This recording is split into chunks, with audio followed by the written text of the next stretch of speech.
The muzzle of the M4 carbine was a perfect black circle, 3 feet from her face, close enough to see the rifling grooves inside the barrel, close enough to count the seconds until the trembling finger on the trigger completed its fatal arc of pressure. The weapon wavered in the young Marine's grip, swinging wild and uncontrolled through the kill house's stale air, thick with the acrid smell of discharged simulation rounds and fear sweat. Senior Chief Petty Officer Elena Cross saw it all with crystalline clarity. The recruit's pupils dilated to twice their normal size, the white-knuckle grip on the rifle's polymer handguard, the precise angle of the barrel as it tracked across his teammates and settled for one frozen heartbeat directly on her forehead. 9 feet, 4 inches. She measured the distance without conscious thought, the same way she measured wind speed by the feel of air on her skin, or calculated bullet drop by the weight of atmosphere. Her heart rate remained steady, 62 beats per minute, the same rhythm it had maintained through 214 combat missions, through ambushes and close-quarters firefights, through moments when death had been so close she could smell its copper and cordite breath. This was different only in its banality, its sheer, preventable stupidity. A training accident about to become a tragedy, unfolding in the harsh, fluorescent lighting of a concrete room designed to simulate the chaos of war. But that frozen moment, that instant of absolute crisis, came at the end of a long day. A day that had begun with routine and descended, step by measured step, into this point of catastrophic failure. 48 hours earlier, Elena Cross had arrived at Marine Corps Base Camp Pendleton in the gray pre-dawn light that turned the California coastal sage scrub into a study of shadows and muted greens. She drove a rental sedan, anonymous and forgettable, and she carried a single tactical duffel bag that contained everything she needed for a 2-week evaluation assignment. The gate guard checked her military ID with the bored efficiency of a man who had processed 10,000 such credentials, waved her through without a second glance, and returned to his phone. She was a ghost. That was intentional. The base was waking around her as she navigated toward the Special Training Facility complex. Young Marines jogged past in formation, their cadence calls echoing off the utilitarian buildings. The morning air carried the salt and petroleum smell of the nearby ocean, mixing with gun oil and fresh paint.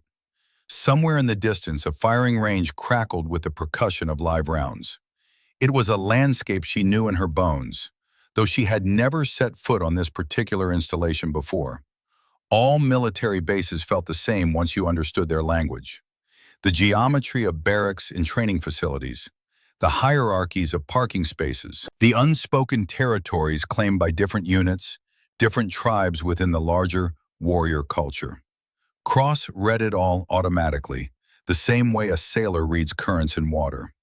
She parked in an unmarked spot near the Advanced Combat Training Building, a squat structure of reinforced concrete with narrow windows that made it look more like a bunker than a classroom. The kill house complex sprawled behind it, a maze of plywood and 2x4s that could be reconfigured into infinite variations of urban warfare scenarios. From the outside, it looked like an unfinished construction project. Inside, it was where boys learned to become killers or died trying. Cross shouldered her duffel and walked toward the entrance with the measured pace of someone who had nowhere urgent to be and nothing to prove. Her fatigues were clean but faded, the kind that came from being washed 1,000 times in industrial machines across a dozen different forward operating bases. They bore no name tape, no unit insignia, no rank, just the generic camouflage pattern of the United States military. Her boots were broken in but well maintained, the leather soft and the tread still aggressive.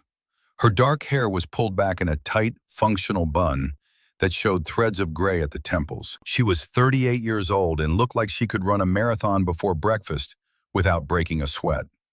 Inside, the building had the institutional smell of all military training facilities: floor wax, sweat, and the ghost of 1,000 cleaning chemical applications. Bulletin boards lined the hallways, covered with safety notices, training schedules, and the 1,000 administrative barnacles that accumulated in peacetime military life. Cross found the observer's briefing room without asking for directions. Colonel James Hartley was waiting for her there, a lean man in his mid-50s with the erect posture and 1,000-yard squint of someone who had spent decades looking at threats on distant horizons.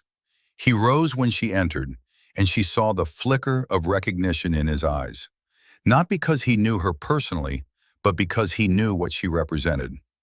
"Senior Chief Cross," he said, extending his hand. His grip was firm but not competitive, the handshake of a professional greeting another professional. "Thank you for making the trip, sir."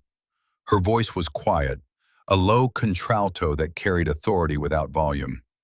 "I understand you're concerned about training pipeline effectiveness." Hartley gestured to a chair and they both sat.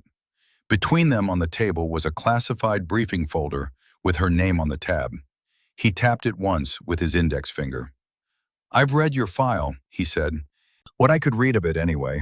Half of it is redacted, but I've been around long enough to know what those redactions usually mean." Cross said nothing. Silence was her default state, the neutral ground from which all her actions emerged. It was not shyness or uncertainty. It was the same deliberate economy of effort that defined everything about her. Words were tools, to be used precisely and sparingly. Hartley continued, "My senior instructors are good men, technically proficient, demanding, experienced, but I've noticed a certain rigidity, a tendency to train Marines the way they themselves were trained, without adapting to evolving threats or updated doctrine."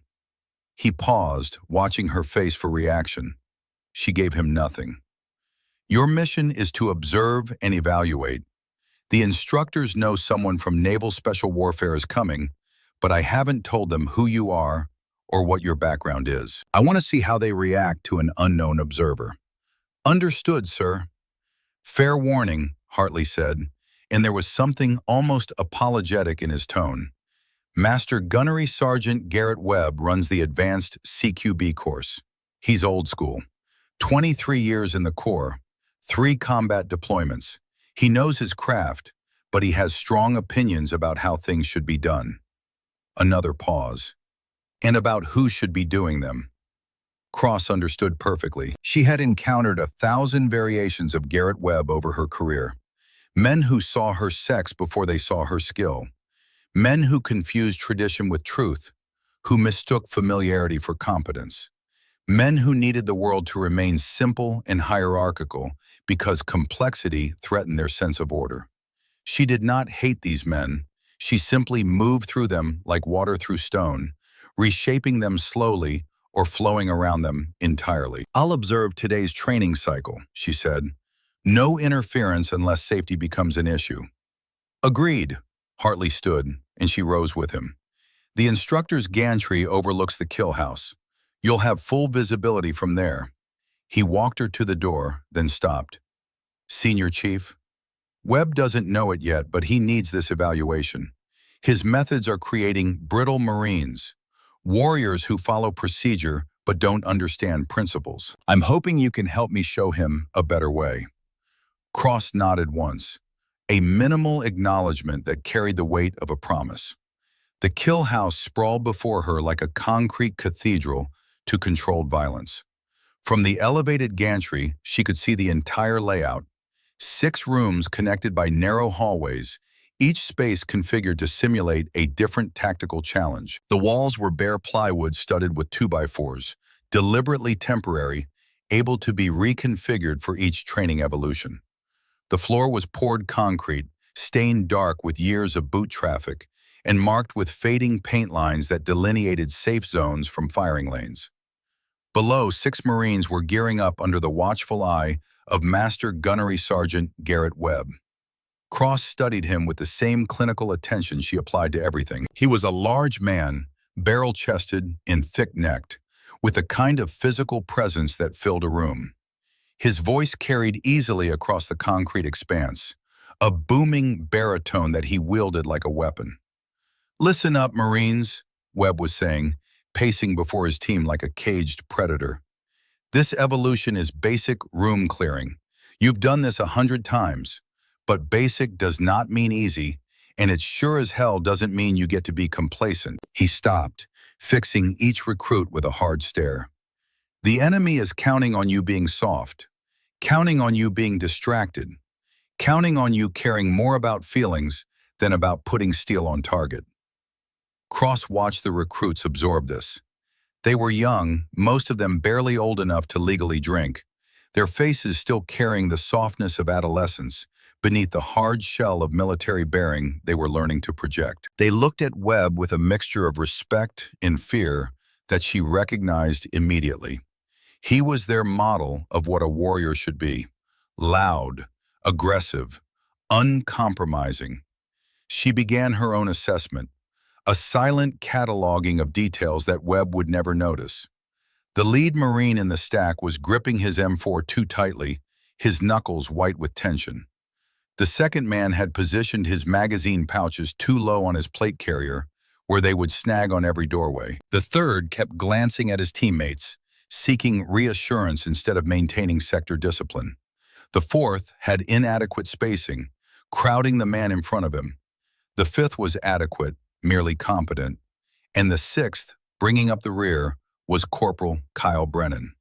Brennan was different from the others in subtle ways that Cross's trained eye detected immediately. He was younger, perhaps 22, with the red hair and pale, freckled skin that marked him as probably Scottish or Irish descent.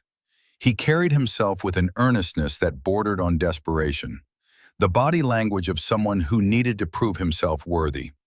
His weapon handling was adequate but not natural, the movements of someone who had been trained but not yet transformed by experience. And his eyes, even from this distance, carried a bright intensity that she recognized as both an asset and a liability. Intensity could fuel excellence or breed panic. The crucible of stress would determine which. Webb was still talking, his voice rising. "You are the tip of the spear. You are the last line of defense between innocent people and the animals who want to harm them.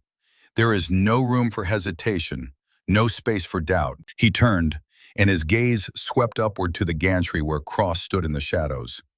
"And there is absolutely no tolerance for anyone who doesn't understand that this is a warrior's profession." The words hung in the air, weighted with unsubtle meaning.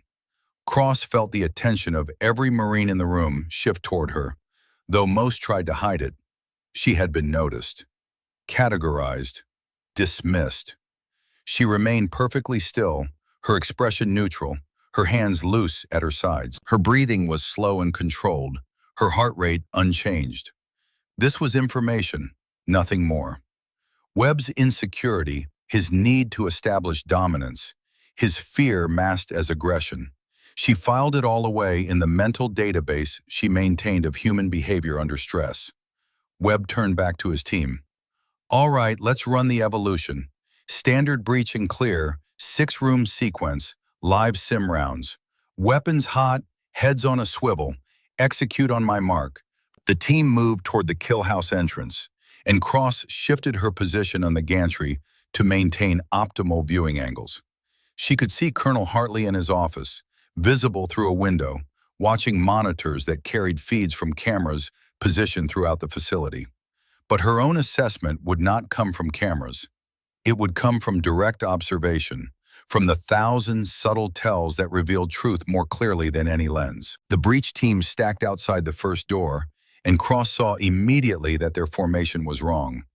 The spacing was collapsed, each man too close to the one in front of him. The angles were poor, leaving blind spots that a competent enemy could exploit. The communication between team members was minimal, just nervous glances instead of the fluid, wordless coordination of a truly cohesive unit. Webb's voice crackled over the loudspeaker system. "Execute, execute, execute." The lead Marine, the one gripping his weapon too tightly, drove forward with the heavy metal ram, slamming it into the plywood door with more enthusiasm than technique. The door splintered and flew inward, and the team flooded through the breach in a cascade of shouted commands and pounding boots. "Clear left! Clear right! Moving! The words echoed off the concrete walls, a cacophony that broadcast their position and intentions to anyone within 100 yards. Cross-tracked their movement through the first room, noting how they bunched in the doorway, how they swept their muzzles across each other in violation of every safety protocol, how they focused on obvious threats while missing concealed ones. In the control booth, Webb's voice was a running commentary of frustration. Spacing, damn it! Watch your spacing. Jenkins, you just flagged Rodriguez with your muzzle. Unacceptable. But the corrections came too late, reactive rather than proactive. A symptom of Marines who had been taught procedures, but not principles. They were following a checklist in their heads, trying to remember steps instead of understanding the underlying geometry of violence that made those steps necessary. Cross saw it all with the detached clarity of an expert watching amateurs. She saw the lead Marine fixate on a paper target directly ahead of him, while completely missing the threat indicator positioned in his left side peripheral. She saw the second man fail to properly clear his corner, his weapon rising to engage a target before he had secured his sector. She saw the communication break down as stress rose and training fell away, leaving behind only adrenaline and the desperate hope that muscle memory would carry them through. They moved into the second room, then the third, each transition more ragged than the last. The simulation rounds, filled with colored marking compound instead of lead, cracked and popped as Marines engaged paper targets. The smell of discharged ammunition filled the air, mixing with the sweat of exertion and fear. And through it all, Webb's voice on the loudspeaker, growing more frustrated, more angry, as his carefully constructed training scenario revealed the fundamental inadequacies of his teaching methods. Cross remained silent on the gantry, a statue carved from stillness and professional observation. Her mind was running parallel simulations, ghosting through the kill house in perfect execution, comparing what should be happening to what was actually happening. The gap between ideal and reality was a chasm, and it was widening with each passing second. They cleared the fourth room, bypassing a closed door without checking it. Fatal error. In real combat, that door could conceal anything. Enemy fighters, explosives, hostages. The mission would fail. People would die. But these Marines were so focused on the obvious, the expected, that they had lost awareness of the environment around them. Webb saw it too. Stop! Stop the evolution. You just walk past a potential threat point without clearing it. Corporal Brennan, that door could have enemy fighters behind it. Why didn't you check? Brennan's voice came back, tight with stress. Gunny, I was focused on rear security. I thought Point Man had it. Don't think. Execute. That's the problem with you Marines. Too much thinking, not enough doing. Cross's expression didn't change, but something shifted in her internal assessment. Webb was teaching his Marines to not think, to simply react, to follow procedure without understanding. It was a philosophy that created brittle warriors, ones who would shatter the moment they encountered a situation that didn't match their training scenarios. It was exactly the kind of thinking that got people killed. The team reset, cleared the bypass door, and moved toward the final room, the hostage room. This was the critical evolution, the one that would test their ability to discriminate between threats and non-combatants, to make split-second decisions under pressure. Corporal Brennan was on point now, moved to the front of the stack in rotation. Cross could see his body language from the gantry, the way his shoulders had risen with tension, the way his breathing had become shallow and rapid. He was flooding with adrenaline, his sympathetic nervous system triggering the ancient fight-or-flight response that had kept humans alive for millennia, but could prove fatal in the precise, controlled environment of close-quarters combat. The door to the final room was closed. Standard tactical problem.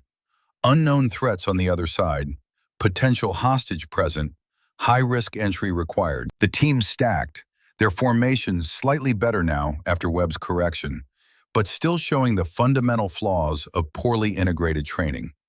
Brennan reached for the door handle, his left hand while his right maintained grip on his weapon. Standard procedure. But Cross saw his hand trembling, saw the fine motor control degrading under stress. His brain was being flooded with cortisol and epinephrine, the chemical cocktail of combat that sharpened some functions while degrading others. He needed calm guidance, proactive leadership, someone to bring his arousal level back down to the zone where training could function. Instead, he got Webb's voice, sharp and demanding. "Brennan, what are you waiting for? Execute!" The door flew open. Brennan charged through, his rifle up, his eyes scanning. The room was configured as a standard hostage scenario. A role player stood in the center, hands raised, playing the part of a compliant civilian. Behind him, another role player was positioned near a stack of oil drums, partially concealed, representing a hostile guard. Brennan's tunnel vision locked onto the obvious figure, the one in the center of the room. His weapon tracked toward the hostage, his finger moving toward the trigger, every instinct screaming at him to engage the most visible target. The hostile role player, an experienced sergeant playing his part with grim professionalism, rose from concealment and fired. The simulation rounds, filled with red marking compound, stitched across Brennan's plate carrier in a perfect center mass grouping. "You're hit, Brennan. You're dead." The range safety officer's voice boomed over the loudspeaker with the flat finality of a battlefield autopsy. And in that moment, everything Cross had been observing, every flaw in training and leadership and preparation, crystallized into a single point of catastrophic failure. Brennan's world collapsed. She could see it in the sudden rigidity of his body, the way his face went pale beneath the freckles, the way his eyes widened with shock and shame. He had been killed in front of his peers, in front of his gunny, in front of the mysterious observer on the gantry whose presence he had been acutely aware of all day, even though he didn't know who she was. Humiliation flooded through him like poison, and with it came the complete dissolution of training. His higher brain functions, already compromised by stress, shut down entirely. He was no longer a Marine executing a tactical evolution. He was a young man in the grip of panic, his identity shattered, his sense of competence destroyed. He spun. The movement was uncontrolled, reactive, driven by the desperate need to escape the feeling of failure. His rifle swung with him, a 4-pound weight of polymer and steel moving in a wide, uncontrolled arc. The muzzle swept past his teammates. They ducked reflexively, their own training kicking in. The weapon continued its travel, tracking across the room, across the role players, across the empty air. And then it stopped, aimed directly at Senior Chief Petty Officer Elena Cross. She stood at her observation position along the left wall of the room, having moved from the gantry during the evolution to get a better angle on the hostage scenario. Silent, still, exactly where a competent observer should be positioned to evaluate the team's performance without interfering with the training. Now she was 9 feet, 4 inches from the muzzle of an M4 carbine held by a panicked 22-year-old whose finger was on the trigger and whose brain had ceased to function in any rational way.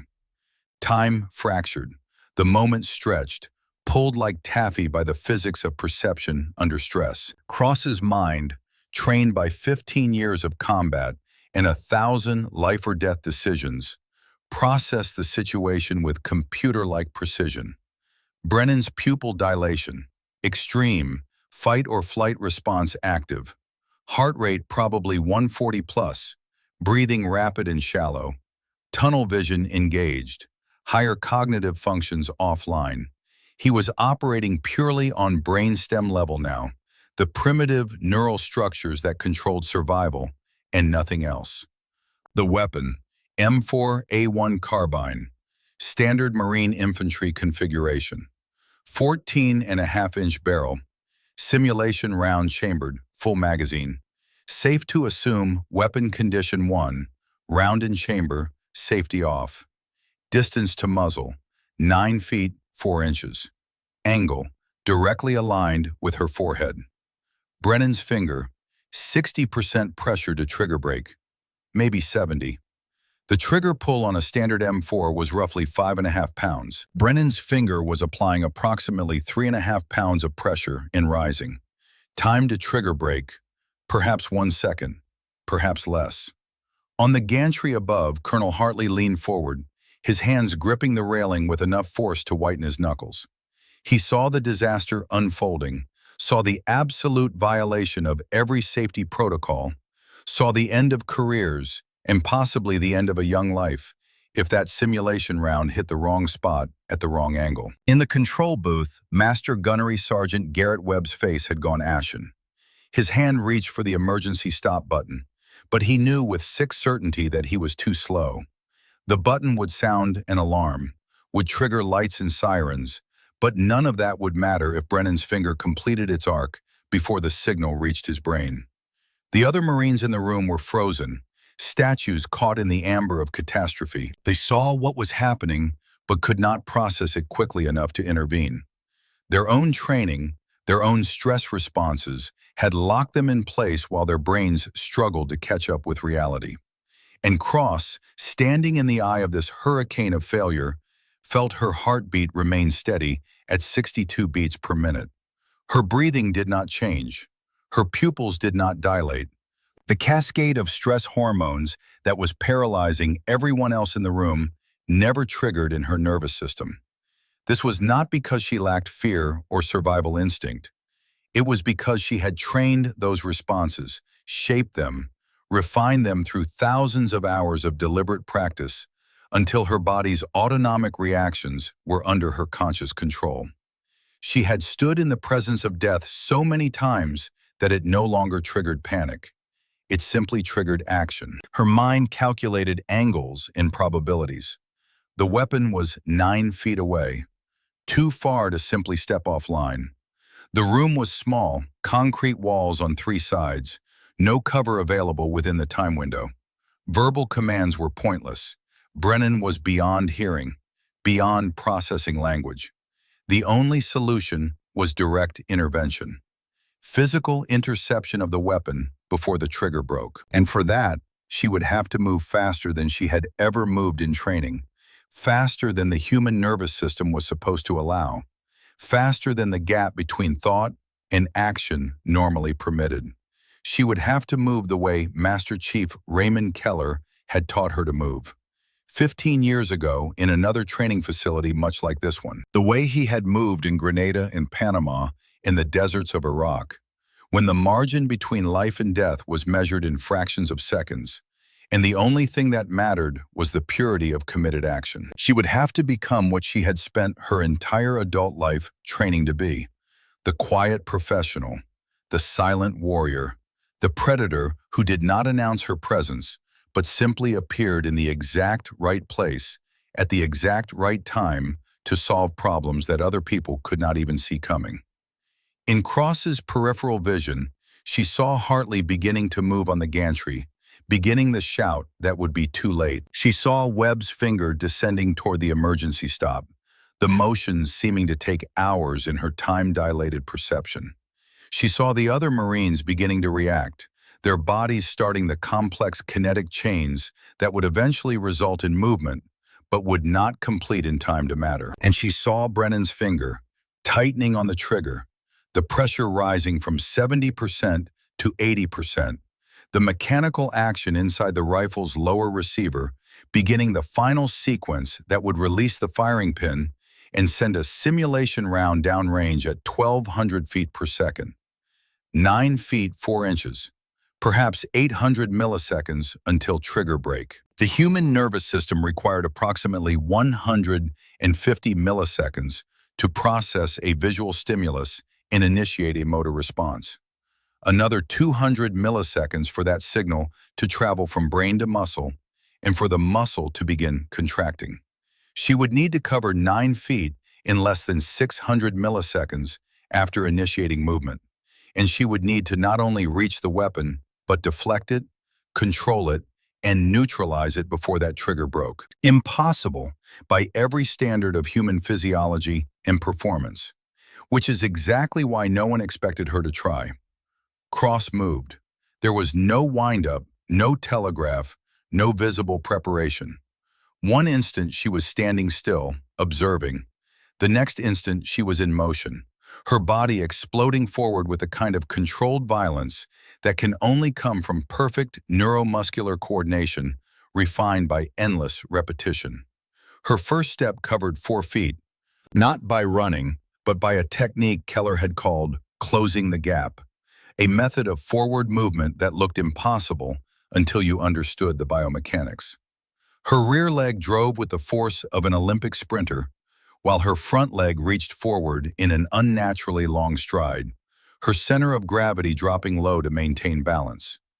Her arms came forward in a defensive guard, her hands already shaping for the techniques that would follow.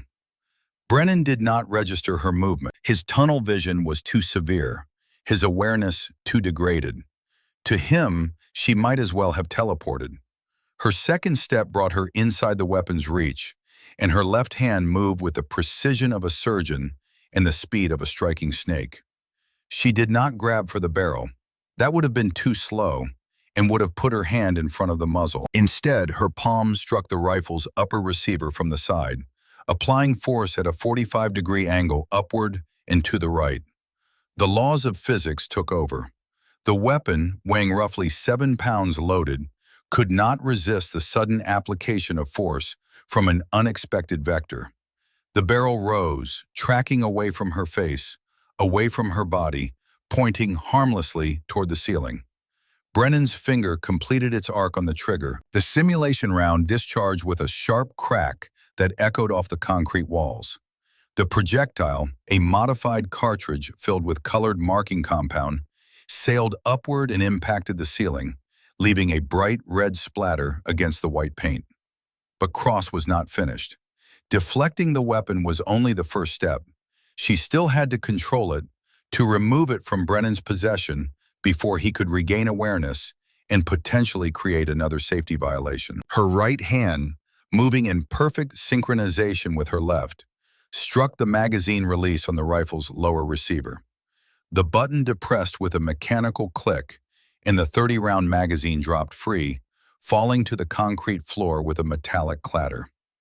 Brennan's grip on the rifle was already compromised by the sudden deflection. Cross used his own forward momentum against him, her body flowing around his like water around a stone. Her left hand maintained control of the upper receiver, while her right hand moved to his support hand, using a wrist lock that applied pressure to the joint without causing injury. The technique was called a compliance hold in law enforcement circles, but in close quarters combat, it was simply called taking the weapon. It exploited the mechanical disadvantage of the human wrist joint, using leverage rather than strength to override the grip. Brennan's hands came away from the rifle. He had no choice. His body, responding to the pain signals from his wrist, released its grip automatically. Cross smoothly transitioned the weapon to her own shoulder, her movements so fluid they looked choreographed, despite being entirely reactive. She racked the charging handle with her support hand, ejecting the chambered simulation round. The brass casing arced through the air and clinked against the concrete. The weapon was now completely clear, unable to fire even if someone pulled the trigger. Total elapsed time from initial movement to weapon secured, 1.2 seconds. Cross stood in the center of the room, the cleared M4 carbine held at a low ready position, her breathing still controlled and steady. Brennan stumbled backward, his hands empty, his face a mask of shock so complete that he looked like he might faint. The other Marines were statues, their mouths open, their eyes wide, their brains still trying to process what they had just witnessed. In the control booth, Webb's finger hovered above the emergency stop button, forgotten. His face had gone from ashen to a sickly gray. He had just watched a catastrophic safety violation, the kind that ended careers and triggered investigations, get resolved by a woman he had been dismissing all day as an irrelevant observer. On the gantry, Colonel Hartley slowly released his grip on the railing. His hands were shaking slightly, the adrenaline dump finally catching up with his nervous system. He had seen many things in his 32 years of military service, but he had never seen anyone move that fast, with that much precision, under that much pressure. The silence in the kill house was absolute, broken only by the faint hum of the ventilation system and the distant sounds of the bass outside. It was the silence of a courtroom after a verdict, the silence of a battlefield after the shooting stops, the silence of a moment when everyone present knows that something fundamental has just changed and can never be unchanged. Cross engaged the weapon's safety, performed a press check to verify the chamber was clear, and stood waiting. Her face remained neutral, giving away nothing. This was not triumph or vindication. This was simply what happened when training met necessity, when preparation met opportunity, when a professional applied their craft under the most demanding circumstances possible. She had done her job, nothing more, nothing less. The aftermath would come, the explanations, the reports, the inevitable reckoning. But for now, in this frozen moment, there was only the work, completed with a silent efficiency that had defined her entire career. The quiet professional had spoken, though she had not said a word. And everyone in that room, from the youngest recruit to the most seasoned instructor, had heard her message with perfect clarity. The sound of boots on metal stairs cut through the silence like a blade through water. Each step was measured, deliberate, carrying the weight of authority and the inevitability of judgment. Colonel James Hartley descended from the gantry with the controlled precision of a man who had made difficult decisions in difficult places, and the metallic clang of his footfalls seemed to measure out the seconds until reckoning arrived. No one moved. The Marines stood frozen in their positions, weapons hanging forgotten in their grips, faces pale beneath their sweat and gear. Master Gunnery Sergeant Garrett Webb remained in the control booth, visible through the reinforced glass, his hands still hovering near the emergency stop button, as though he could somehow reverse time if he just held that position long enough. The role players, experienced sergeants who had seen every variety of training evolution gone wrong, stood with uncharacteristic stillness, their usual casual professionalism replaced by something approaching reverence. And in the center of it all, Senior Chief Petty Officer Elena Cross stood with the cleared M4 carbine held at a perfect low ready, her breathing unchanged, her stance reflecting 15 years of training so deeply embedded that it had become her natural state of being. She tracked Hartley's approach with her peripheral vision, but did not turn her head, did not shift her weight, did not give any indication that she was aware of the drama unfolding around her. Corporal Kyle Brennan had stumbled backward until his shoulders hit the plywood wall, his empty hands held out in front of him as though he could still feel the rifle that was no longer there. His face had gone from pale to a sickly gray-green, and his eyes held the 1,000-yard stare of someone whose entire understanding of reality had just been violently recalibrated. He was breathing in short, sharp gasps, his body flooding with the after effects of an adrenaline spike that had nowhere to go.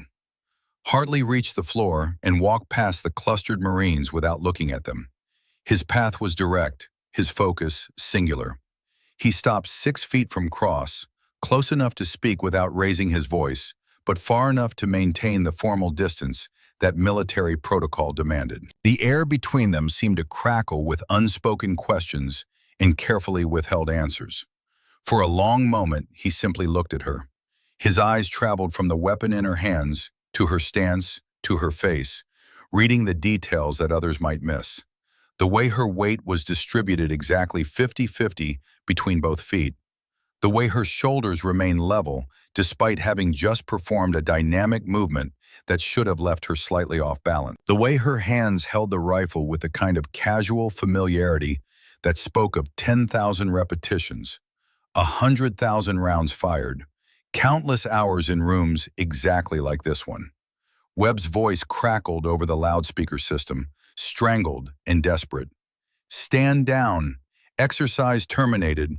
All weapons safe. All weapons clear." But no one moved. The command came too late and carried too little authority. Whatever was about to happen in this room, Webb's voice from a control booth could not stop it. Hartley's gaze never left Cross. When he spoke, his voice was calm, but carried to every corner of the concrete room with the clarity of a bell. "Report, Senior Chief." 2 words, but they detonated like a shaped charge through the assembled Marines. Senior Chief. The rank was Navy, not Marine Corps. E8, a senior non-commissioned officer with 15 to 20 years of service minimum. The rank of someone who had climbed through every level of the enlisted hierarchy, who had earned their position through demonstrated competence and leadership under the most demanding circumstances the military could create. The woman they had all dismissed as some kind of civilian observer, some bureaucrat sent to check boxes and file reports, was a senior chief, which meant she outranked everyone in this room except Hartley himself, which meant every condescending word, every dismissive gesture, every assumption they had made about her had been catastrophically wrong. Cross's response was immediate and professional, delivered in that same quiet voice that somehow carried more authority than Webb's parade ground bellow had ever achieved. "Sir, recruit fire team demonstrated critical failures in command and control, tactical movement, and weapons discipline during close quarters battle evolution. Team breached without adequate intelligence preparation. Collapsed spacing and fatal funnel created vulnerability to area weapons. Bypassed potential threat point without clearing. Final operator experienced loss of situational awareness following training casualty, resulting in blue-on-blue threat condition and direct safety violation." Her report was clinical, precise, delivered without emotion or judgment. She might have been describing the weather, but every word landed like a hammer blow, cataloging failures that the Marines themselves had been too overwhelmed to fully recognize. "I intervened to regain positive control of the weapon and neutralize the remaining hostile role players to complete the scenario objective. Room is now secure, sir." She had neutralized the remaining hostiles.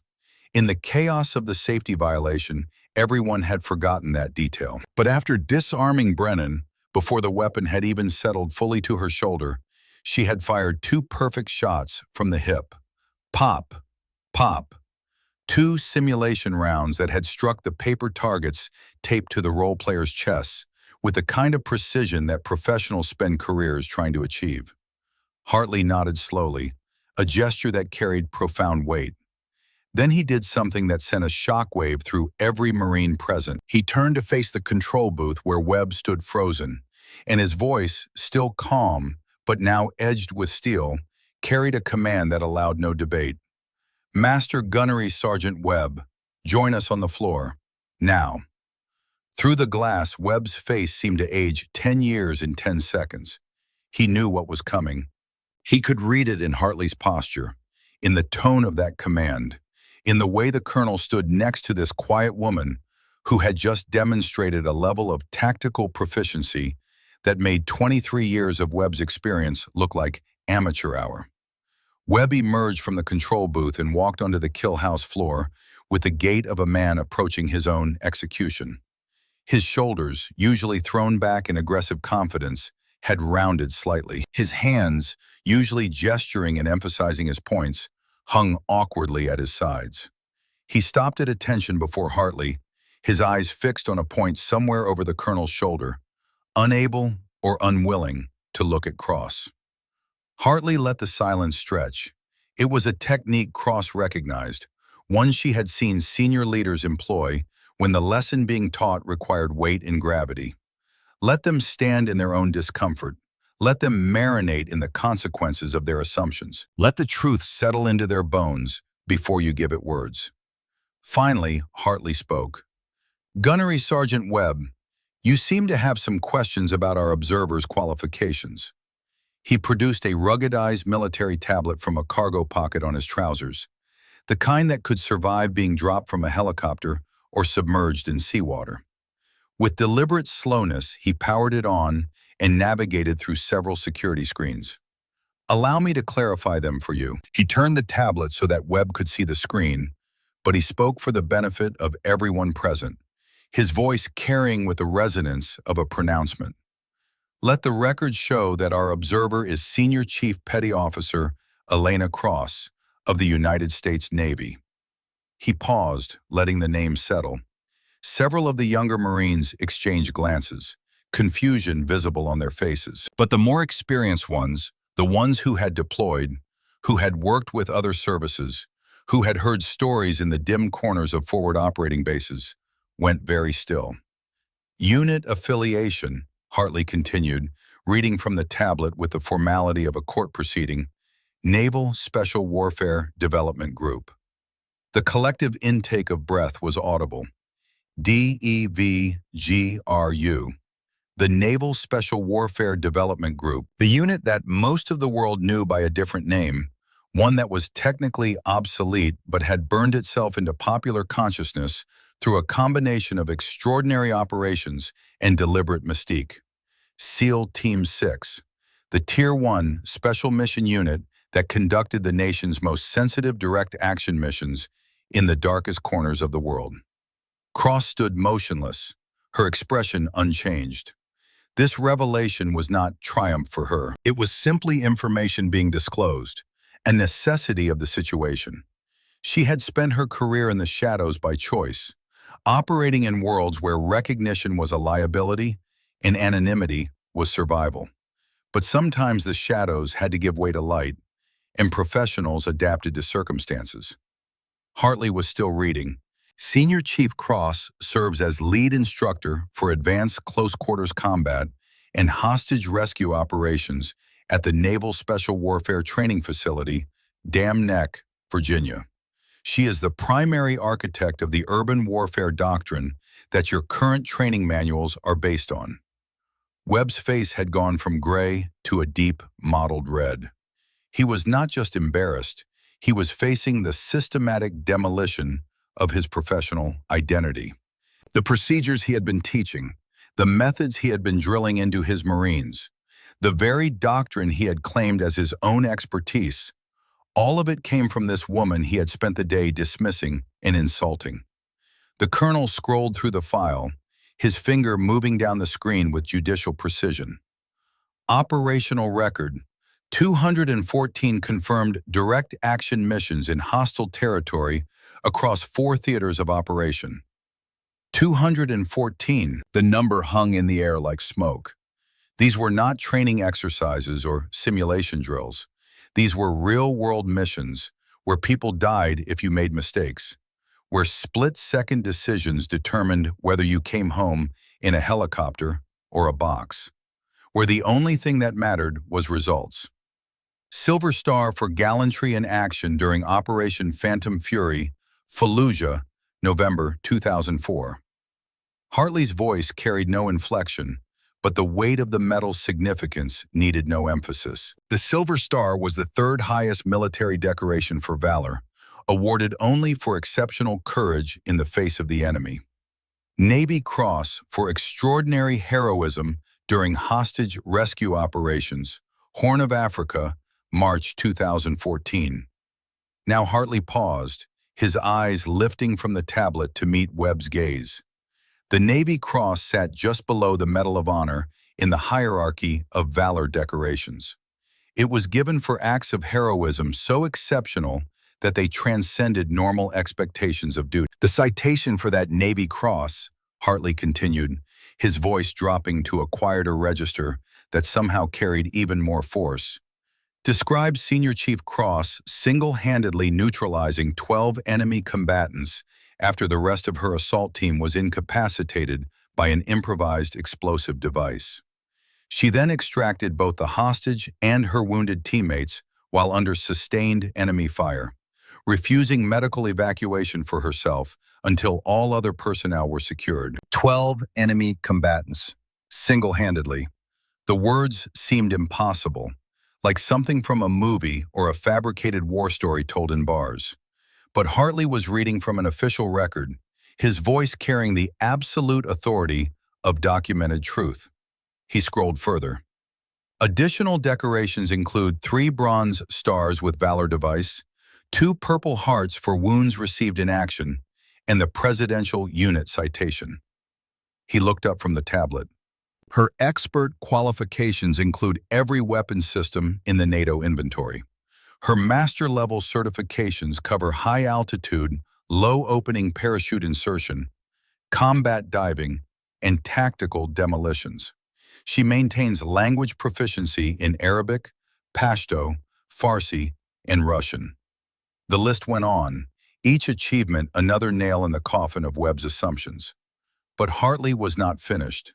He had saved the most damning detail for last. Senior Chief Cross is here at my personal invitation to conduct a comprehensive evaluation of our Tier 1 training pipeline readiness. She is not a guest, Gunnery Sergeant. She is not an observer. She is the standard against which we are being measured. He powered down the tablet and returned it to his pocket. The silence that followed was absolute, broken only by the faint hum of the ventilation system cycling stale air through the concrete room. Then Hartley did something that would be discussed in whispers for years afterward, that would become part of the institutional folklore of Camp Pendleton, that would reshape how a generation of Marines understood the relationship between rank and respect. He turned to face Senior Chief Elena Cross. He drew himself up to his full height, his back ramrod straight, his heels together in the formal position of attention. And with movements so precise they could have been measured with calipers, Colonel James Hartley, 06, veteran of 32 years of service, commander of this installation and everyone on it, rendered a perfect, formal salute to an enlisted sailor. The gesture shattered every conventional understanding of military protocol. Officers saluted senior officers.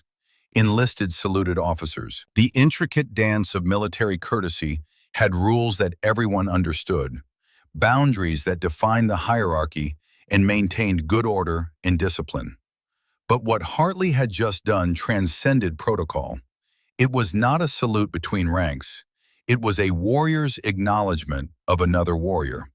It was a public statement that competence and courage mattered more than the accidents of commission versus enlistment.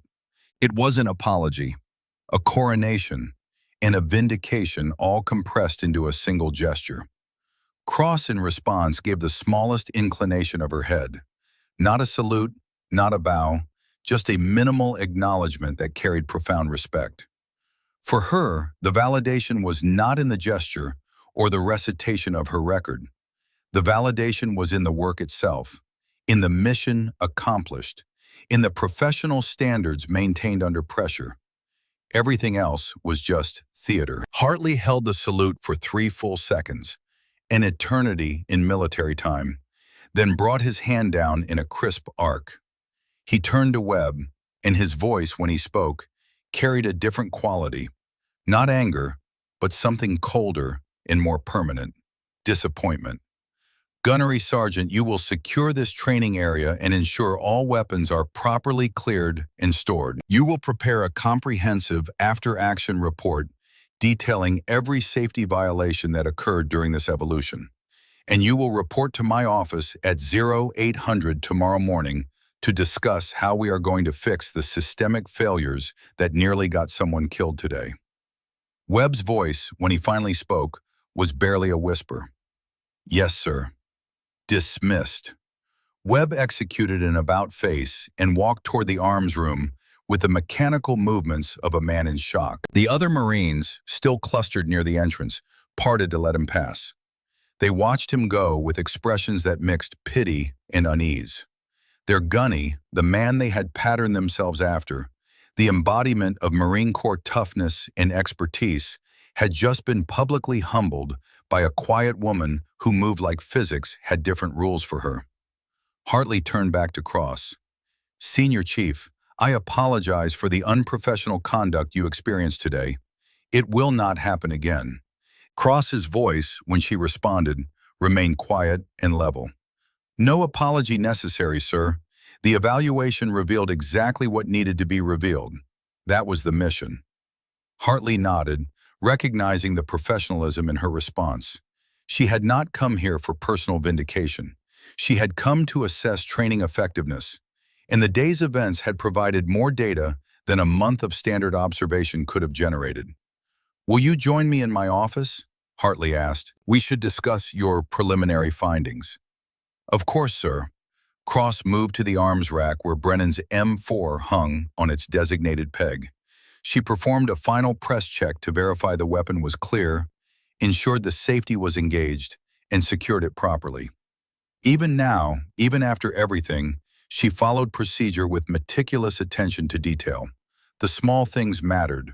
The small things kept people alive. As she and Hartley walked toward the exit, they passed Corporal Brennan, who had finally managed to push himself away from the wall, but still looked like he might vomit at any moment. Cross paused beside him, and for the first time since entering the kill house, she made direct eye contact with one of the Marines. "Corporal," she said, her voice carrying no judgment, no anger, just professional assessment. "You lost control of your weapon under stress. That cannot happen. Not in training, not in combat, not ever." Brennan's throat worked, but no words came out. He managed a nod. "But," Cross continued, and something in her voice shifted slightly, "you will learn from this. You will train harder. You will be better. This is not the end of your career. This is the beginning of your education." She held his gaze for another moment, and Brennan saw something in her dark eyes that he would remember for the rest of his life. Not condemnation, but recognition. She had seen his failure, yes, but she had also seen his potential. And more than that, she had seen herself 20 years ago, when she had been the young operator making mistakes and learning from professionals who cared enough to teach rather than just criticize. Then she walked out of the kill house, and Brennan was left standing in the silence, his hands still shaking, his mind still trying to process what had happened. The story of that day began to spread before the sun had set. In the military, information traveled through invisible networks of gossip and rumor with the speed and efficiency of a neural network. By the time the evening meal was served in the base dining facility, every Marine on Camp Pendleton had heard some version of the events. By lights out, the story had reached the other services, spreading through the Joint Task Force training facilities and administrative buildings like wildfire. They talked about her silence, the way she had stood in the corner observing without saying a word, while Webb had mocked her.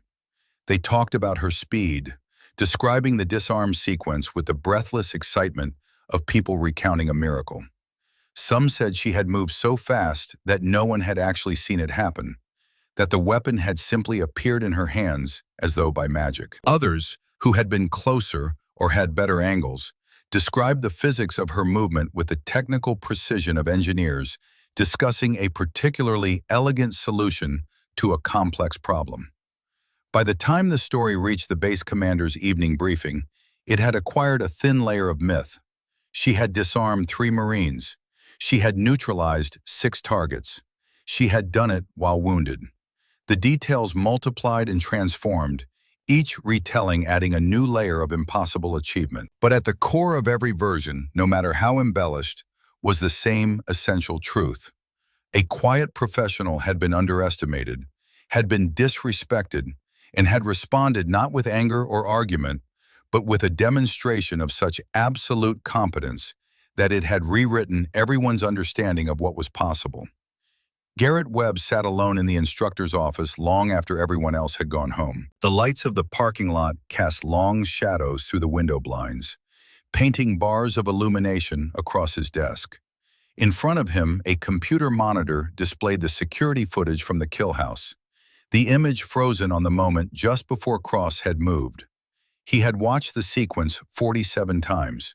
He had slowed it down, frame by frame, trying to understand the biomechanics of what she had done. He had measured the distance, calculated the time, analyzed the angles, and every time he watched it, the same conclusion forced itself into his consciousness with the relentless pressure of water against a dam.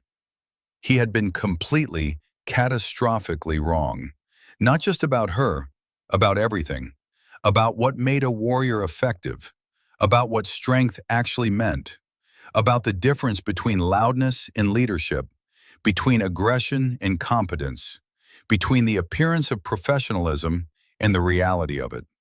He had spent 23 years building an identity around being the toughest, most demanding, most uncompromising instructor in the Marine Corps.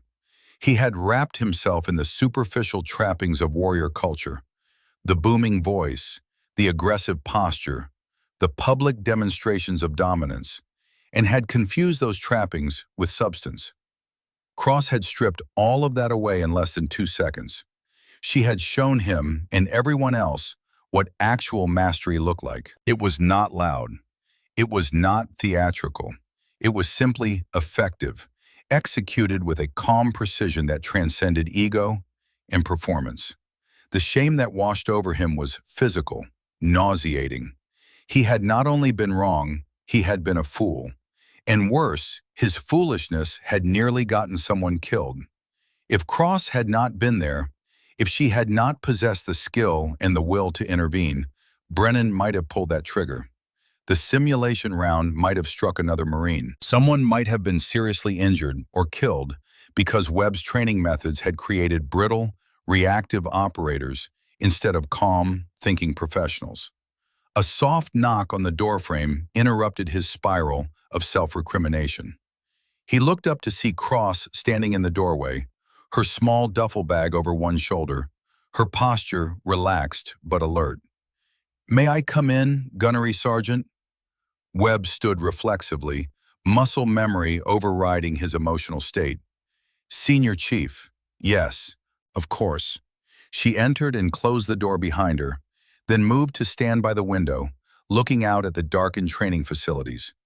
For a long moment she said nothing, and Webb found himself trapped in the same uncomfortable silence she had wielded so effectively during the training evolution.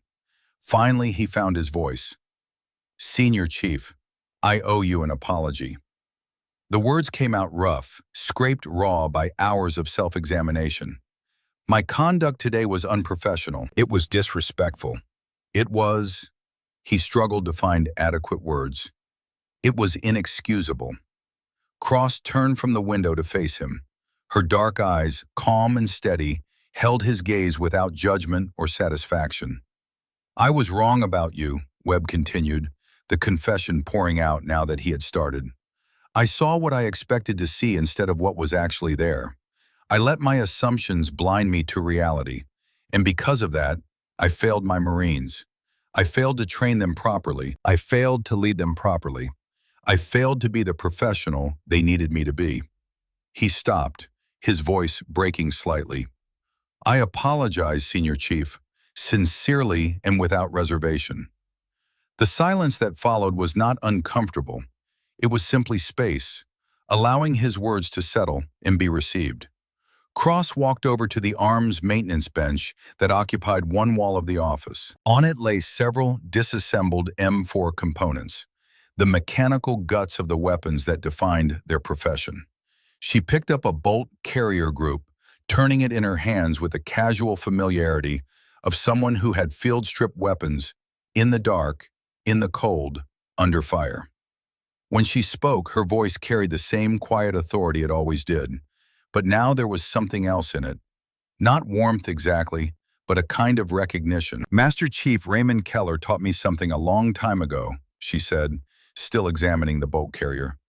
"He said that ego is weight. It's extra mass that you carry into battle. It slows you down. It compromises your movement. It gets people killed." She set the bolt carrier down and turned to face Webb directly. "You're carrying that weight, Gunnery Sergeant, and it's making you a less effective instructor than you could be." Webb absorbed this, the truth of it cutting deeper than any criticism could have. She was not insulting him, she was diagnosing him, with the clinical precision of a professional identifying a correctable problem. "Your technical knowledge is solid," Cross continued. "Your experience is real.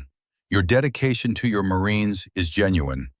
But you're teaching them to be loud when you should be teaching them to be effective. You're teaching them to project strength when you should be teaching them to be strong."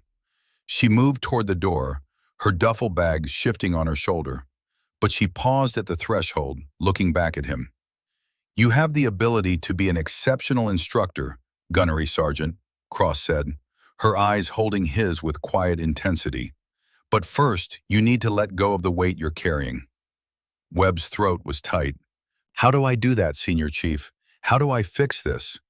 The smallest hint of something that might have been a smile touched the corner of Cross's mouth. Same way you fix any weapon malfunction, she said. Strip it down, find the problem, rebuild it better. She handed him something she had pulled from her pocket. It was a simple dummy round, a training cartridge painted bright blue to distinguish it from live ammunition. But etched into the casing, so small he had to squint to read it, were 3 words. See, think, act. Keller gave that to me after I made a critical error during training, Cross said. I kept it for 15 years as a reminder. Now I'm giving it to you. Your Marines don't need someone to yell at them. They need someone to teach them to see clearly, think calmly, and act decisively. Everything else is just noise. She left then, her footsteps fading down the hallway, leaving Webb alone with the dummy round in his hand and a fundamental question about who he wanted to be.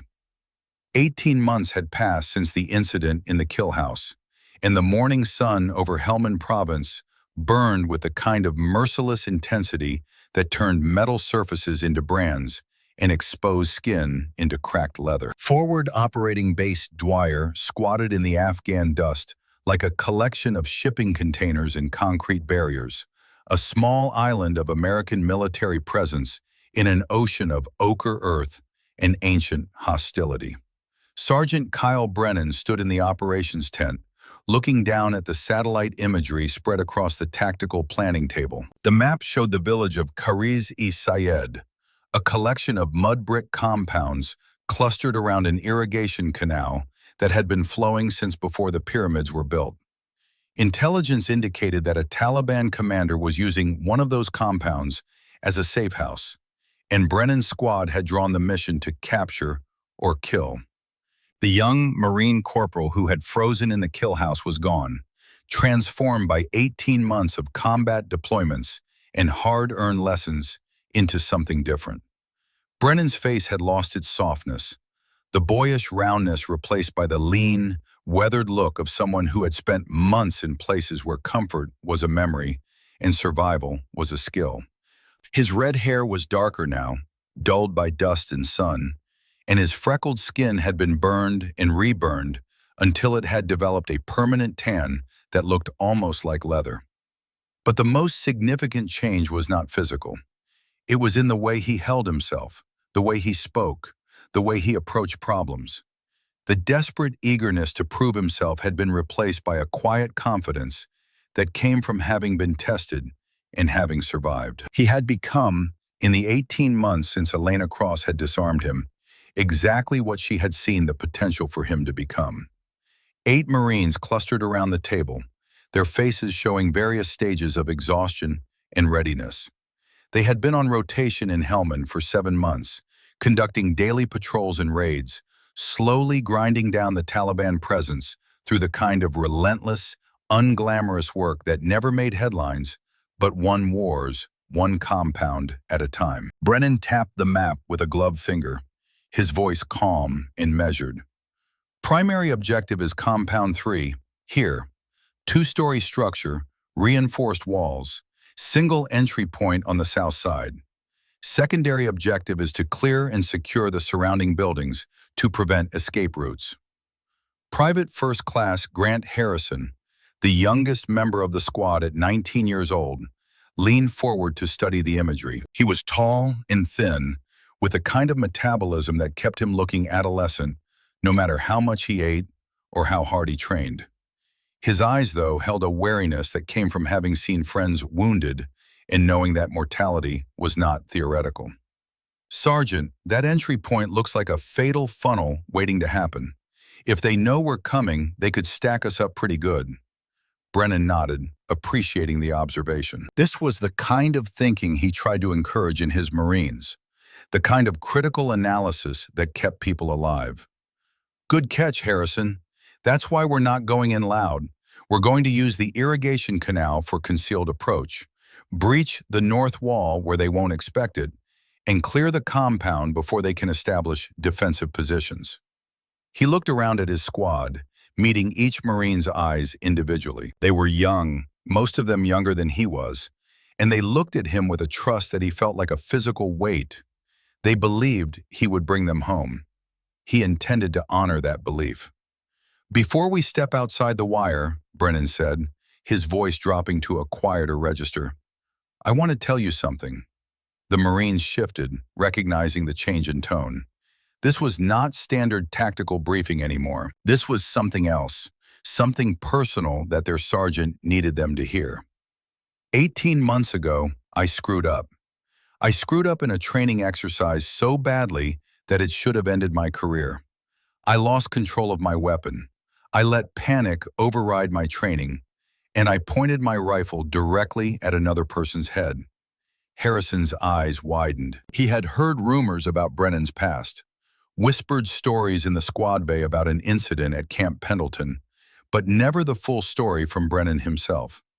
"The person I pointed that weapon at," Brennan continued, "was a Navy SEAL, Senior Chief Elena Cross.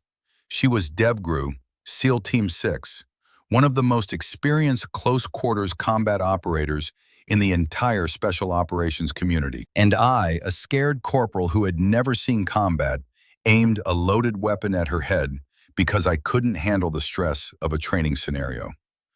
The silence in the tent was absolute. Even the usual background noise of the FOB seemed to fade away, leaving only Brennan's voice and the truth he was sharing. "Senior Chief Cross disarmed me in less than 2 seconds. She moved so fast I didn't even see it happen. One moment I had a rifle. The next moment she had it, cleared it, and used it to neutralize 2 remaining targets. Perfect execution under maximum stress." Brennan's hands rested on the table, palms down, steady. After it was over, after everyone knew who she was and what she'd done, she pulled me aside. She told me that I would learn from my failure, that I would be better, that this was not the end of my career, but the beginning of my education. He looked at each Marine again, his gaze moving around the circle. "She taught me 3 things that day. See everything, assume nothing, be the quiet professional. Those 3 principles have kept me alive through 7 months of combat operations in this valley, and they'll keep you alive too." Private Harrison spoke quietly. "What does that mean, Sergeant? Be the quiet professional?" Brennan straightened, his posture unconsciously mimicking the way Cross had stood in the kill house, centered and balanced. "It means your value is not in how loud you talk or how tough you look. It's in how well you do your job when it matters. It means staying calm when everyone around you is panicking. It means thinking clearly when your adrenaline is screaming at you to just react. It means being the person your team can count on to make the right decision every time, no matter what." He tapped the map one more time. "Out there tonight, in that village, things are going to go wrong. They always do. Equipment will fail. Intelligence will be incomplete. The enemy will do something we don't expect.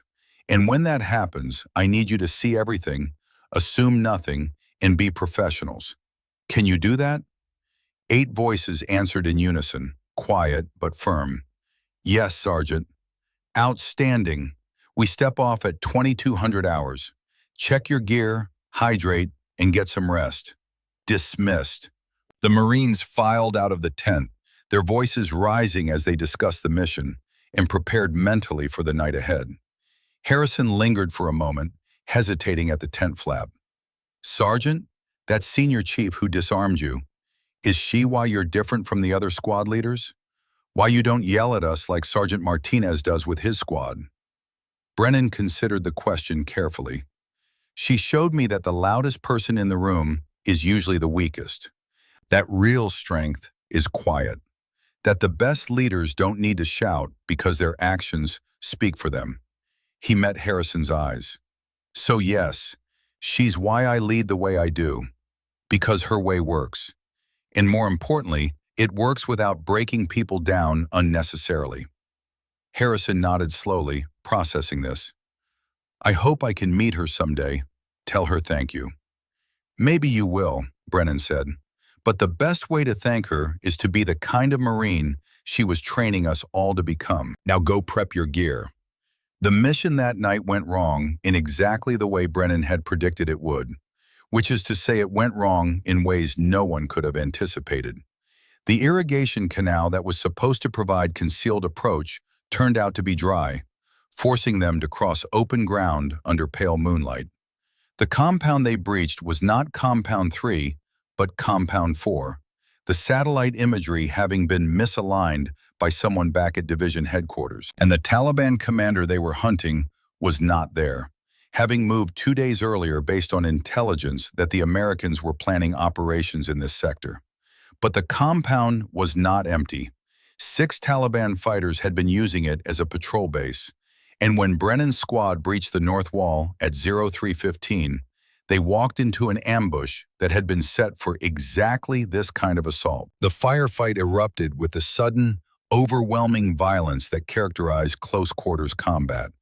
Muzzle flashes strobed in the darkness, turning the compound courtyard into a hellscape of light and shadow. The distinctive crack of AK-47s mixed with the higher-pitched reports of M4 carbines, and the air filled with the whip crack of rounds passing close enough to feel the pressure wave. Brennan's training took over. The 18 months of combat experience and the lesson from the kill house fusing into pure reactive competence. He moved through the compound with his squad, their formation tight but not bunched, their sectors covered, their communication reduced to hand signals and minimal verbal cues. They cleared the first room, then the second, engaging targets and securing space with the kind of efficiency that came from having done this hundreds of times. But in the third room, the one that should have been empty according to their intelligence, Private Harrison froze. The room was a storage area filled with stacked crates and hanging fabric that created a maze of shadows and concealment. Harrison entered first, his rifle up, scanning for threats. And in the far corner, partially obscured by a hanging rug, he saw movement. His world compressed to a tunnel, his vision narrowing to that single point of perceived threat. His finger moved to the trigger, his body tensing to fire. But his training, the hundreds of hours of drill and repetition, held him in check. He could not confirm it was a hostile. The rules of engagement were clear: positive identification before engagement. But the uncertainty paralyzed him. He stood in the fatal funnel of the doorway, his rifle aimed but not firing, his brain locked in a loop of indecision that stretched seconds into subjective eternities. Brennan, stacked behind him, saw Harrison freeze. He saw the tension in the private's shoulders, the way his finger hovered near the trigger, the characteristic body language of someone whose sympathetic nervous system had just hijacked their higher cognitive functions. He had seen this before. He had been this, 18 months ago in a concrete kill house on the other side of the world. And in that moment, Brennan had a choice. He could do what Master Gunnery Sergeant Webb had done to him, what the old-school Marine Corps leadership manual prescribed. He could shout. He could bark orders. He could use volume and aggression to shock Harrison out of his freeze state. Or he could do what Elena Cross had shown him. He could be the calm in the storm. He could be the quiet professional. Brennan moved forward, his movement slow and deliberate, despite the adrenaline flooding his system. He placed his left hand on Harrison's shoulder, a firm pressure that provided both physical anchor and psychological reassurance. His voice when he spoke was barely above a whisper, but it carried absolute confidence. "Harrison, breathe. Look at me." Harrison's head turned slightly, his eyes wild with panic and uncertainty. But Brennan's face was calm, his expression neutral, his entire bearing radiating a control that Harrison's panicked nervous system desperately needed to mirror. "Good. Now breathe again. Count to 3. 1, 2, 3. Harrison's breathing, which had been shallow and rapid, began to slow. The simple act of counting, the concrete task that his conscious mind could latch onto, pulled him back from the edge of panic. "Outstanding," Brennan said, his voice still quiet but carrying approval. Now, sector left. I've got right. We move on 3. 1, 2, 3. They moved together, Harrison breaking left and Brennan breaking right, their movements synchronized. The figure behind the rug resolved into an elderly Afghan man, probably 70 years old, who had been hiding from the firefight. Not a threat, not a combatant, just a terrified civilian caught in the wrong place at the wrong time. Brennan quickly verified the man was unarmed, used zip ties to secure him temporarily for their own security, and moved Harrison out of the room. The rest of the compound clearing proceeded without incident. The Taliban fighters, outnumbered and outgunned, had fled through a back entrance that intelligence had failed to identify. 2 hours later, as the sun began to paint the eastern sky with streaks of orange and gold, Brennan's squad made their way back to FOB Dwyer. They were exhausted, their uniforms soaked with sweat despite the cool night air, their faces marked with dust and the particular expression of people who had just survived another close brush with mortality. Harrison walked beside Brennan, his rifle held in a patrol carry, his eyes still carrying the remnants of the adrenaline that had flooded his system hours earlier. Finally, as they approached the FOB entrance, he spoke. "Sergeant, I froze in there. I could have gotten us killed." Brennan looked at him, and his voice carried the same quiet authority it had held in the compound, under fire, when calm had mattered more than volume. "You didn't freeze, Harrison. You exercised fire discipline. You waited for positive identification before engaging a potential threat. That's exactly what you should have done." He paused. "But you did get stuck in your own head for a moment. Your brain locked up under stress. That's normal. That's human. What matters is that you came back from it." "Because you helped me," Harrison said. "You didn't yell at me. You just brought me back." "Someone did the same for me once," Brennan said. "In a different place, in a different situation, but the principle was the same. When someone is panicking, adding more noise just makes it worse. What they need is calm.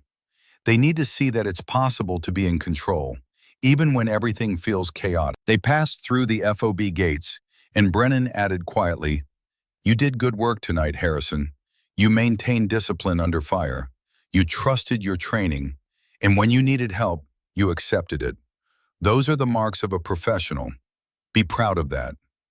Harrison nodded, something in his expression shifting from shame to acceptance, from self-criticism to self-awareness. It was a small transformation, barely visible to outside observers, but Brennan recognized it because he had experienced it himself.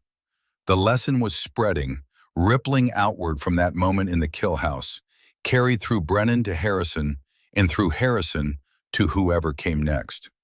Cross's philosophy of quiet professionalism was not just a teaching, it was a living thing, growing and replicating itself through the actions of people who had been touched by it. 8,000 miles away, in a different kind of crucible, the same principles were being tested and validated in ways that would have made Cross nod with quiet satisfaction had she known. Camp Pendleton's advanced infantry training facility had undergone significant changes in the 18 months since the incident in the kill house. The physical infrastructure looked the same concrete buildings and plywood kill houses, but the culture that inhabited those spaces had transformed in fundamental ways. Master Gunnery Sergeant Garrett Webb stood before a new class of Marines, 40 young faces looking at him with the mixture of apprehension and determination that defined recruits who had chosen the infantry and were about to discover what that choice truly meant. Webb looked different from the man he had been 18 months ago. The change was not dramatic or obvious, but it was profound. He still had the same barrel chest and commanding physical presence, but his shoulders no longer carried the aggressive forward thrust they once had. His voice, when he spoke, still carried authority, but the volume had decreased by measurable decibels. He no longer needed to fill the room with sound to fill it with his presence. "Welcome to Advanced CQB," he began, his eyes moving across the assembled Marines. "Over the next 6 weeks, you will learn the fundamentals of close quarters battle. Room clearing, breach procedures, hostage rescue scenarios, and combat decision-making under stress. He paused, his gaze settling on the three female Marines in the formation. They stood at attention with the same bearing as their male counterparts, their faces showing the same determination and the same carefully controlled nervousness. Before we begin, Webb continued, I want to tell you about the most dangerous operator I have ever encountered. This person changed my understanding of what it means to be a warrior, what it means to be a professional, and what it means to be effective under pressure. The Marines leaned forward slightly, their attention captured. This was not the standard welcome speech, not the usual recitation of rules and expectations. Her name is Senior Chief Petty Officer Elena Cross. She is a Navy SEAL, Naval Special Warfare Development Group, one of the Tier 1 operators who conduct this nation's most sensitive missions in the worst places on Earth.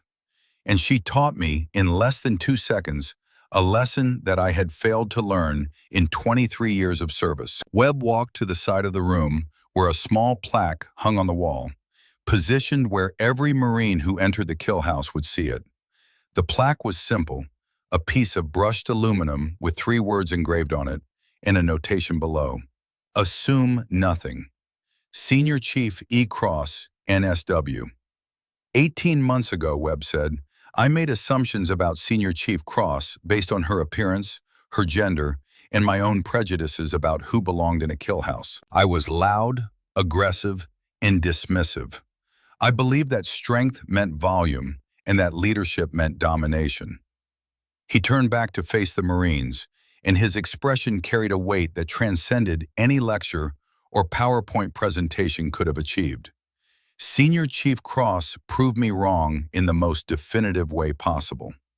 When a training evolution went critically wrong, when a Marine lost control of his weapon and created a potentially lethal safety violation, she intervened. She disarmed that Marine, secured the weapon, and neutralized the remaining training targets in 1.2 seconds. Perfect execution under maximum pressure. Zero wasted motion. Absolute professional competence. Webb let that image settle in their minds, then continued. She never raised her voice. She never postured.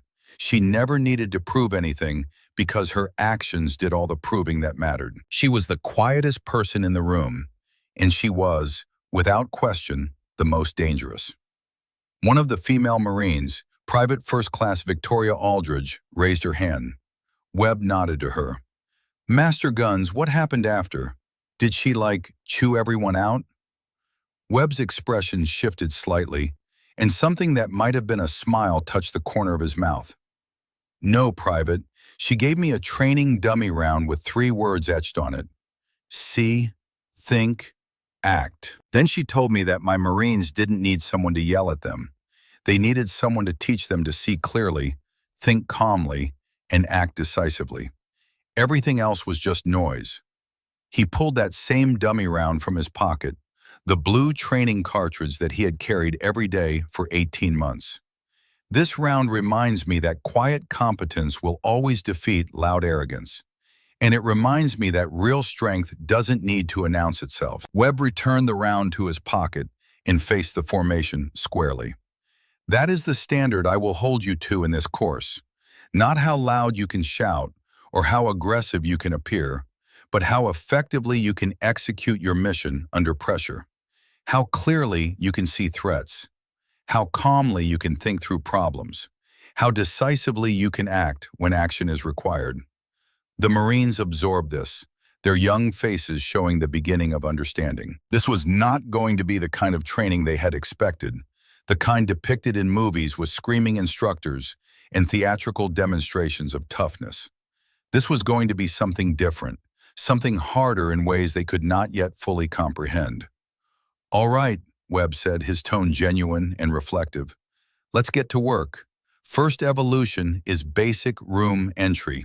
Watch closely, ask questions, and remember that your goal is not to impress me with your aggressiveness. Your goal is to complete the mission without getting yourself or your teammates killed. The training that followed over the subsequent weeks was methodical, deliberate, and focused on principles rather than procedures. Webb taught them to understand why tactics worked, rather than just how to execute them. He emphasized observation and decision-making over speed and aggression. He created scenarios that rewarded careful thought and penalized reckless action. And Private Victoria Aldridge emerged as one of the top performers in the class. She was 22 years old, of Welsh descent, with dark hair and striking blue eyes that carried an intensity that reminded Webb, in certain moments, of Elena Cross herself. She was not the strongest Marine in the class, or the fastest, but she had something that could not be taught through any curriculum. She had the ability to remain calm under pressure, to see patterns in chaos, and to make decisions with confidence, even when information was incomplete. Other instructors, the ones who had not been transformed by the lesson Webb had learned, initially doubted Aldridge. They questioned whether she could handle the physical demands of infantry combat, whether she had the mental toughness to operate in a male-dominated field, whether she belonged in these training evolutions at all. Webb watched those doubts surface and recognized them for what they were. The same prejudices he had carried 18 months ago, the same assumptions that had blinded him to Elena Cross's competence until she had forcibly opened his eyes. He did not argue with the doubters. He simply let Aldridge demonstrate.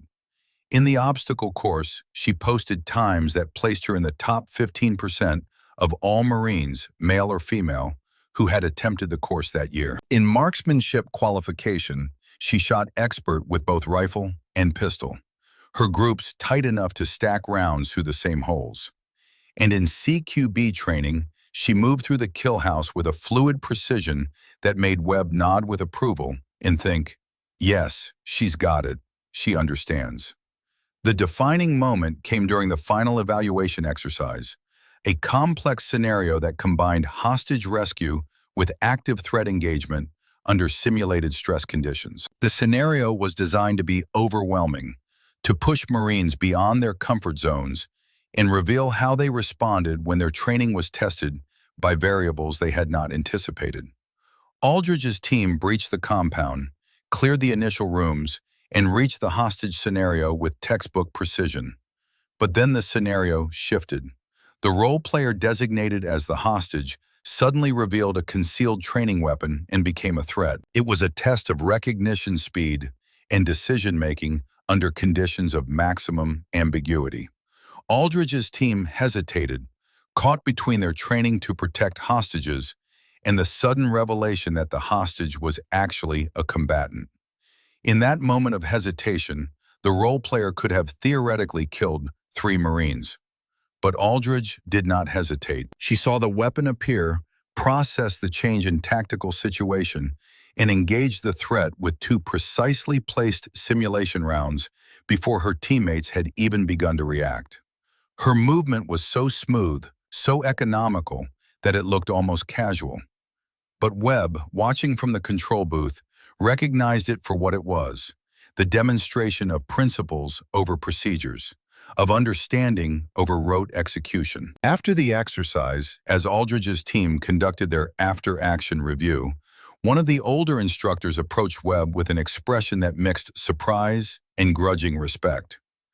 "Master Guns, I have to admit, I had my doubts about Aldridge, thought she might be out of her depth. But what she just did in there was professional-level decision-making. Where did she learn that?" Webb looked at the instructor, then at Aldridge, who was calmly discussing the engagement sequence with her teammates, her voice quiet, but her points clear and well-reasoned. "She learned it the same way we all should learn it," Webb said, "by watching quiet professionals demonstrate what right looks like, and then by doing the work to become that standard herself." He walked over to Aldridge, who came to attention when she saw him approaching. "Private Aldridge, outstanding work in there. Your threat recognition was immediate, your decision-making was sound, and your execution was flawless. Thank you, Master Guns. I'm recommending you for the Special Operations Training Pipeline. You have the aptitude, the temperament, and the professional approach that SOF units are looking for. Are you interested?" Aldridge's eyes widened slightly, the first crack in her professional composure. Master Guns, Yes, absolutely yes, Master Guns. Good. The paperwork will be submitted tomorrow. Keep up the standard you've demonstrated, and you'll do fine. He paused, then added, There's a senior chief at Dam Neck who I think you'll learn a lot from. She runs the Advanced CQB instructor course. If you make it through pipeline training, you'll probably cross paths with her eventually. I look forward to it, Master Guns. As Aldridge returned to her team, Webb felt something he had not experienced in years. Genuine pride that was not rooted in ego or validation, but in the simple satisfaction of having done his job well. He had taken a talented young Marine and given her the tools and the environment to develop her potential. He had not broken her down unnecessarily or tested her toughness through artificial hardship. He had simply taught her the principles, demonstrated the standards, and let her rise to meet them. The lesson was spreading. At the Naval Special Warfare Center in Dam Neck, Virginia, in a classroom that overlooked the Atlantic Ocean's gray winter waters, Senior Chief Elena Cross stood before a group of SEAL candidates who had survived the initial selection process and were now learning the specialized skills that would define their operational careers. Among those candidates was Petty Officer Second Class Mackenzie Sheffield, a 26-year-old woman with blonde hair, an athletic build, and a problem that threatened to end her SEAL career before it had truly begun. Sheffield's scores were exceptional. Her physical fitness test placed her in the top 5% of all candidates. Her tactical assessments showed mature decision-making and strong spatial reasoning. Her psychological evaluations indicated mental resilience and emotional control under stress. By every objective measure, she was qualified to be a SEAL, but Sheffield did not believe it.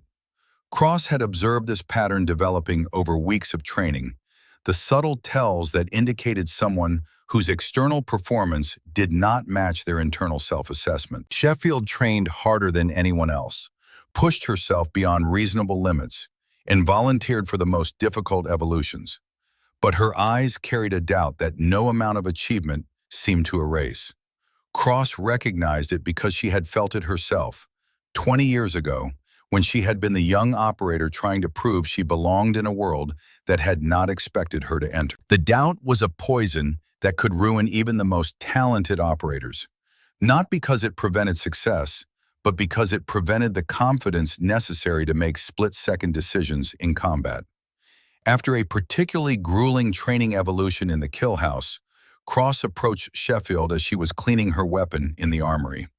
The young petty officer came to attention immediately, her face showing surprise that the legendary senior chief was speaking to her directly. Petty Officer Sheffield, walk with me. They left the armory and moved toward a section of the training facility that was rarely visited by students.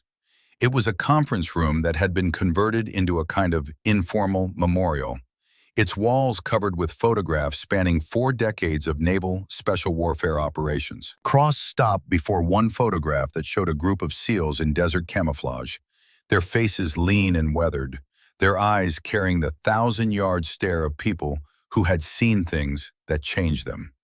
Among them, younger and less gray but unmistakably the same person, was Elena Cross herself. Horn of Africa, 2014, Cross said quietly. Hostage rescue operation that went wrong in every way a mission can go wrong. IED took out most of my team. I had to complete the mission alone, wounded, against 12 enemy combatants. Sheffield stared at the photograph, her mind trying to reconcile the image of the young woman in the photo with the legendary figure standing beside her. Cross moved to another photograph, this one showing an older man, probably in his early 60s, with kind eyes and the relaxed confidence of someone who had nothing left to prove. Master Chief Raymond Keller, my instructor, my mentor, the man who taught me everything that mattered. He showed me that silence is strength, that ego is weight, that the work is the only thing that matters. She turned to face Sheffield directly, and her dark eyes held the younger woman's gaze with an intensity that was neither threatening nor challenging, but simply present and focused. You have the skills, petty officer. You have the physical capability, the mental acuity, the tactical understanding. Your scores prove it. Your performance proves it. Every objective measure says, you belong here. Sheffield's throat worked, but she managed to speak. Then why do I feel like I'm going to fail, Senior Chief? Why do I wake up every morning thinking that today's the day everyone realizes I don't belong? Because you're comparing yourself to an impossible standard, Cross said. You're not competing against other candidates. You're competing against a perfect version of yourself that exists only in your head. And that version will always be better than you because it's not real. She gestured to the photographs covering the wall. Every person in these pictures felt doubt at some point. Master Chief Keller told me once that the difference between operators who succeed and ones who fail is not the absence of doubt. It's the ability to work despite doubt, to train despite doubt, to execute despite doubt. Cross pulled something from her pocket, a small object that she placed in Sheffield's hand. It was a training dummy round, blue plastic, with 3 words etched into the casing. See, think, act. You don't need to be perfect, petty officer. You don't need to be fearless. Master Chief Keller taught me that doubt is natural, but execution is everything. This round will remind you, when the moment comes, trust your training. Everything else is noise. Sheffield closed her fist around the dummy round, and something in her expression shifted. Not dramatically, not a sudden transformation from doubt to certainty, but a subtle easing of tension that suggested acceptance of an idea that had previously seemed impossible. Thank you, Senior Chief. Don't thank me yet, Cross said, and the smallest hint of something that might have been humor touched her voice. We've got another 6 weeks of training, and I'm going to push you harder than you've ever been pushed, because I know what you're capable of, even if you don't yet. 3 weeks later, Sheffield was running the same final evaluation exercise that Victoria Aldridge would face 2,000 miles away at Camp Pendleton.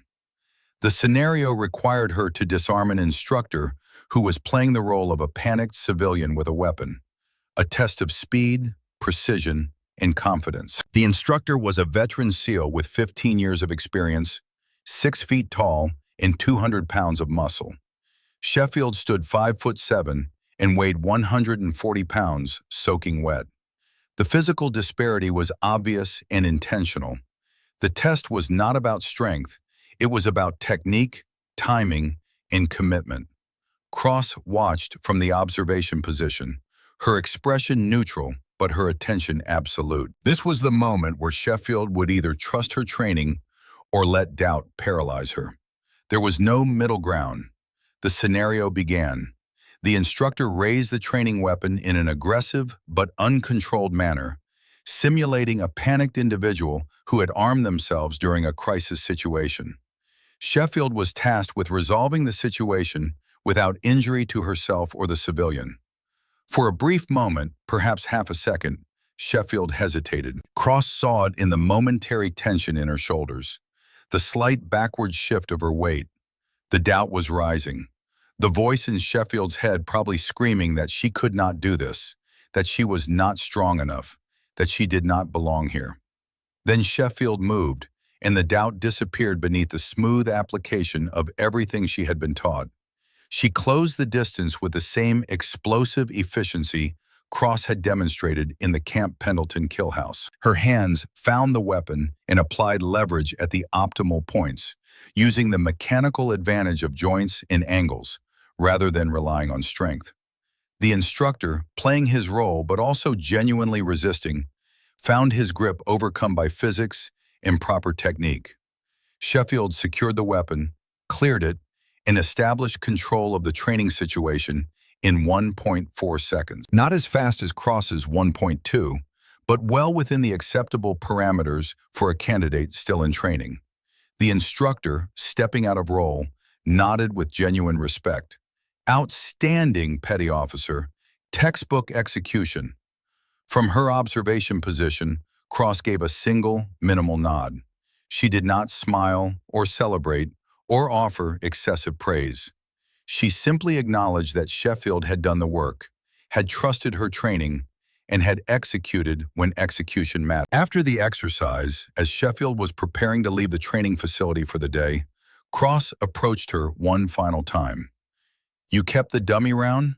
Sheffield pulled it from her pocket, the blue plastic now slightly worn from being carried constantly for 3 weeks.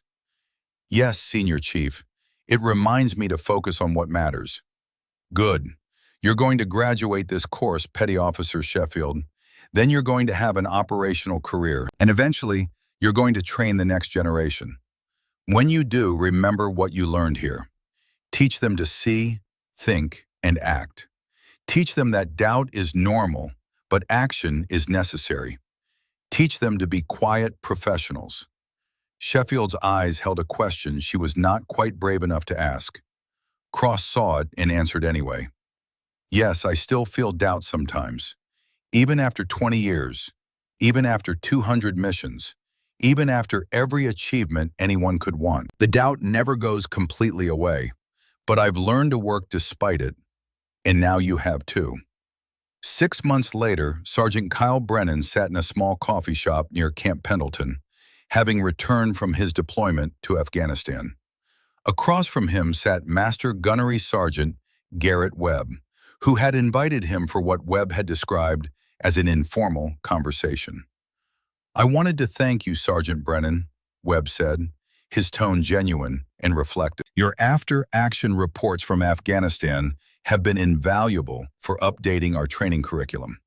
The way you handled Private Harrison during that compound clearing operation, the principles you applied under fire, that's exactly what we're trying to teach here now." Brennan shifted uncomfortably, unused to receiving such direct praise from a senior NCO, especially one he remembered primarily for having screamed at him 18 months ago. "Master Guns, I was just doing what Senior Chief Cross showed me. Staying calm, being the steady presence the team needed. It's not complicated." "It's not complicated," Webb agreed, "but it's also not easy. And it's not what we were teaching before Senior Chief Cross visited us and demonstrated what right looks like." He paused. "I owe you an apology, Sergeant, for how I handled that training evolution, for how I created the conditions that led to your mistake, and for not being the instructor you needed me to be." "Master Guns, you don't—" "Yes, I do," Webb interrupted gently. "Part of being a professional is acknowledging when you've failed to meet the standard. I failed you that day. But Senior Chief Cross gave both of us a second chance to get it right. And from what I can see, you took that chance and made the most of it." They talked for another hour, sharing stories and insights about training methodologies and leadership approaches. As they were preparing to leave, Brennan pulled something from his pocket. It was a training dummy round, blue plastic, with 3 words etched on the casing. "Senior Chief Cross gave you one of these too?" Webb asked, surprised. "No, Master Guns. I made this one myself after she gave me that advice.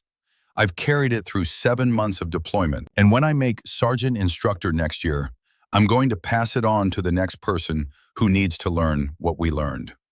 Webb smiled, genuine warmth in his expression. He reached into his own pocket and pulled out the original dummy round that Cross had given him. "Then we're building a tradition, the quiet professional's creed, passed down from one generation to the next." Brennan nodded. "Seems like the right way to honor what she taught us, Master Guns." On a cold December evening, as the sun set over the Atlantic Ocean and painted the sky in shades of orange and purple, Senior Chief Elena Cross stood alone on the observation deck of the Dam Neck Training Facility. Below, a new class of SEAL candidates was running night training exercises, their movements barely visible in the gathering darkness. Her phone vibrated with an incoming email. She pulled it from her pocket and read the message from Sergeant Kyle Brennan, stationed halfway around the world, describing how he had used her lessons to bring his entire squad home from a difficult deployment without a single casualty. Another email waited below it, this one from Master Gunnery Sergeant Garrett Webb, attaching after-action reports from the latest class of graduates and noting that Private Victoria Aldridge had been accepted into the Special Operations pipeline. A third email from Petty Officer Mackenzie Sheffield, now graduated and assigned to an operational SEAL team, thanking Cross for the training and the confidence to trust herself.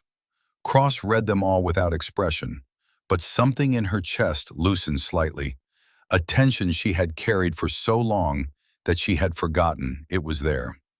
This was the work. Not the medals or the recognition or the legendary status that others had assigned to her. The work was the teaching, the passing forward of knowledge and standards, the building of something that would outlast any individual operator's career. She thought of Master Chief Raymond Keller, dead 15 years now but still present in every technique she taught, every principle she emphasized, every quiet word of guidance she offered to struggling students. He had given her the foundation. She had built upon it, and now others were carrying it forward into places and situations she would never see. The cycle continued. She pulled the original dummy round from her pocket, the one Keller had given her 20 years ago, worn smooth now from 2 decades of being carried into harm's way. The blue paint had faded to gray. The etched words, see, think, act, were barely legible. But she didn't need to read them anymore. They were carved deeper than metal, written into muscle memory and bone-deep instinct. Keller had given this to her when she was 21 and arrogant, thinking she had to prove herself through noise.